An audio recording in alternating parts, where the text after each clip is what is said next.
বিমান বিধ্বস্ত হয়ে দক্ষিণ পূর্ব আফ্রিকার দেশ মালাউইয়ের ভাইস প্রেসিডেন্ট সাউলোস সিলিমারের মর্মান্তিক মৃত্যু হয়েছে। তাকে নিয়ে উড়ে চলা একটি সামরিক বিমান প্রথমে নিখোঁজ হয়। বিমানটিতে আরও 9 জন আরোহী ছিলেন, তারা সবাই নিহত হয়েছেন। গত সোমবার গভীর রাতে দেয়া এক বক্তৃতায় দেশের প্রেসিডেন্ট লাজারাস চাকভেরা বলেন, ভাইস প্রেসিডেন্টকে বহনকারী বিমান নিখোঁজের অনুসন্ধান ও উদ্ধার কাজ অব্যাহত রয়েছে। বিমানটির সন্ধান পাওয়া গেলেই তা জানানো হবে, কিন্তু শেষ রক্ষা হলো না।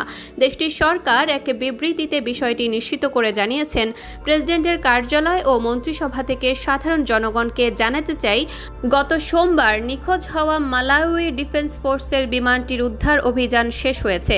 বিমানটিতে থাকা ভাইস প্রেসিডেন্ট সাউলোস ক্লাউস সিলিমার সহ 10 জনকে সিকানগাওয়ায় পাওয়া গেছে। দুর্ভাগ্যবশত বিমানটিতে থাকা সবাই নিহত হয়েছে।